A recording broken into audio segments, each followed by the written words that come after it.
pemecahan suatu pecahan agar mudah difahami, kakak akan berikan langkah-langkahnya dulu ya.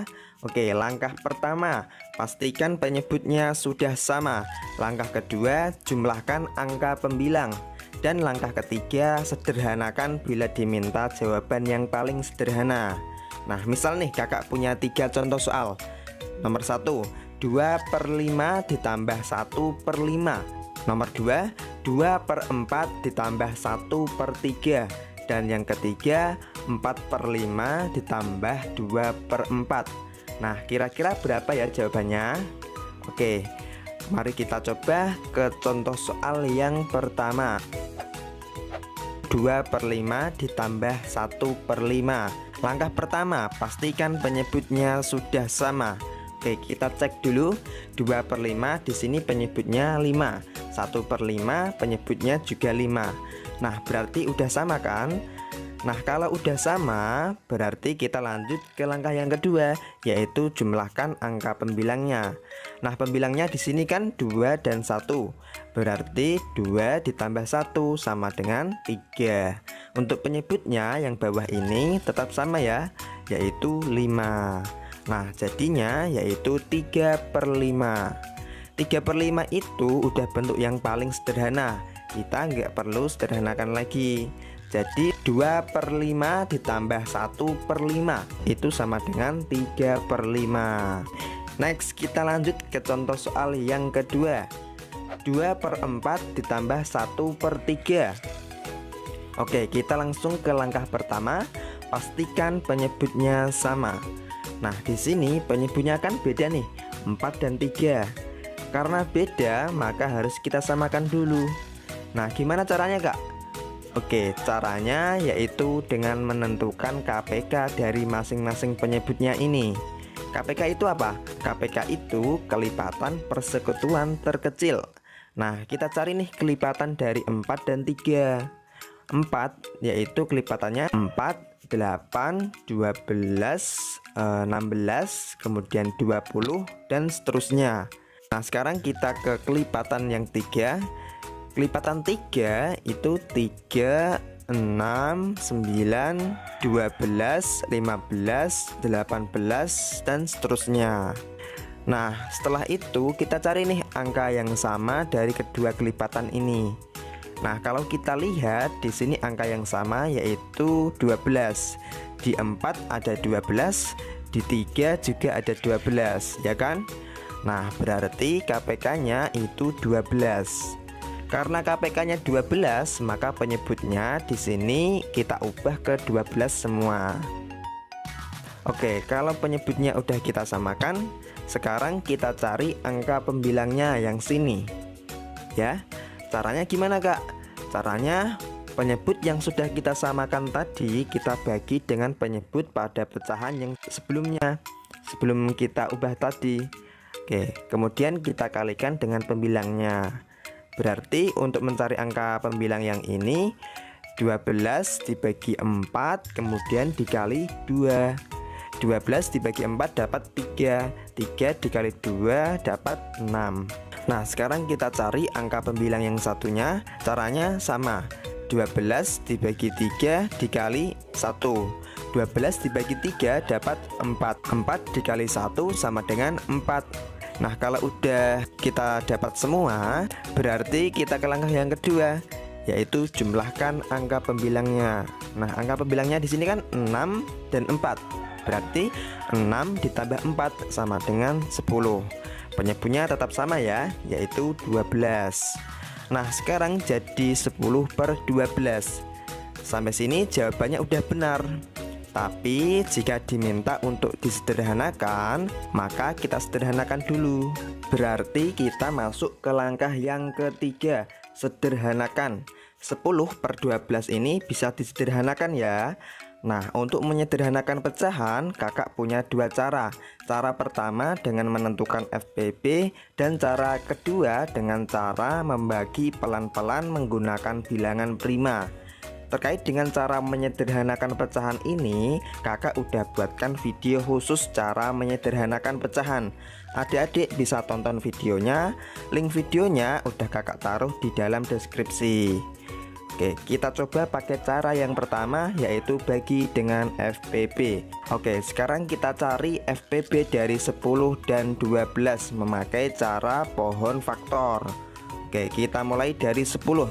10 dibagi 2 dapat 5. Nah, 5 itu udah bilangan prima, berarti kita stop. Oke, sekarang ganti yang 12. 12 dibagi 2 dapat 6. 6 masih bisa dibagi 2 kan? Berarti kita bagi 2. 6 dibagi 2 dapat 3. 3 itu udah bilangan prima kan? Nah, berarti kita stop. Oke, sekarang kita tulis faktorisasinya. 10 itu sama dengan 2 dikali 5. 12 itu sama dengan 2 pangkat 2 dikali 3. Nah, ingat kan ya, kalau kita mau cari FPB, berarti kita cari angka yang sama dari kedua bilangan ini. Kemudian kita pilih yang lebih kecil. Oke, di 10 ada angka 2, di 12 juga ada angka 2. Berarti angka yang sama adalah 2. Udah nggak ada angka yang sama lagi kan? Oke, sekarang kita pilih yang lebih kecil. Antara 2 dan 2 pangkat 2, yang lebih kecil yang mana? Yang 2 kan? Nah, berarti FPB dari 10 dan 12 adalah 2. Kalau udah ketemu FPB-nya ini kita pakai buat membagi 10 dan 12. Berarti 10 dibagi 2 dapat 5. 12 dibagi 2 dapat 6. Nah, berarti jawaban paling sederhananya yaitu 5/6. Oke, lanjut yang terakhir nih. 4/5 ditambah 2/4. Nah, langkah pertama, pastikan penyebutnya sama. Oke, di sini penyebutnya beda ya, 5 dan 4. Maka harus kita samakan dulu. Caranya seperti tadi, kita tentukan KPK dari 5 dan 4. 5 kelipatannya yaitu 5, 10, 15, 20, 25, 30 dan seterusnya. Nah, sekarang kelipatan 4.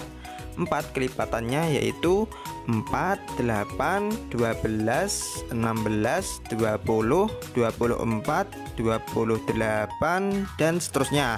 Nah, selanjutnya kita cari angka yang sama dari kedua kelipatan ini.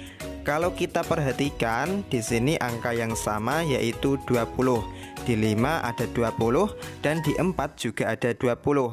Berarti KPK dari 5 dan 4 adalah 20.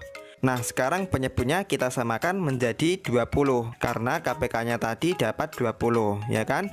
Nah, selanjutnya kita cari angka pada pembilangnya, yang ini dan yang ini. Oke, caranya seperti tadi. 20 dibagi 5 dikali 4. 20 dibagi 5 dapat 4. 4 dikali 4 sama dengan 16. Sekarang pembilang yang satunya. 20 dibagi 4 dapat 5. 5 dikali 2 sama dengan 10. Nah, setelah penyebut sudah sama, kita lanjut ke langkah yang kedua, yaitu jumlahkan angka pembilang. 16 ditambah 10 sama dengan 26. Per penyebutnya yaitu 20. Nah, sekarang jadi 26/20. Sampai sini jawabannya sudah benar. Tapi jika diminta jawaban paling sederhana, maka harus kita sederhanakan dulu. Berarti kita ke langkah yang ketiga, sederhanakan. Oke, kita sederhanakan dengan membagi secara perlahan-lahan menggunakan bilangan prima. Kita coba bagi dengan 2 dulu. 26 dibagi 2 bisa, 20 dibagi 2 juga bisa. Oke, berarti masing-masing kita bagi 2. 26 dibagi 2 dapat 13. 20 dibagi 2 dapat 10. Nah, sekarang jadi 13/10. 13 nggak bisa kita bagi 2. Dibagi 3 juga nggak bisa. Dibagi 5 nggak bisa. Dibagi 7 masih nggak bisa juga. Dibagi 11 juga gak bisa. Berarti cuma bisa dibagi 13. Tapi masalahnya 10 itu gak bisa dibagi 13. Nah, berarti 13/10 ini sebenarnya udah sederhana karena udah gak bisa dibagi dengan angka yang sama lagi. Tapi karena pembilangnya di sini lebih besar, maka kita jadikan pecahan campuran. 13/10 kalau kita ubah ke bentuk pecahan campuran, maka jadi 1/3/10. Nah, ini udah disederhanakan, berarti langkah ketiga kita centang. Nah, sampai sini udah bisa dipahami ya cara menjumlahkan suatu pecahan itu seperti apa? Oke, di sini kakak ada latihan soal buat adik-adik, yaitu 4/6 ditambah 2/9. Coba adik-adik kerjakan. Nanti kalau udah ketemu jawabannya, silahkan adik-adik tuliskan pada kolom komentar di bawah. Oke, terima kasih sudah menonton. Semoga dapat difahami dan bermanfaat bagi adik-adik semua. Kurang lebihnya kakak mohon maaf dan sampai jumpa di video-video selanjutnya. Bye.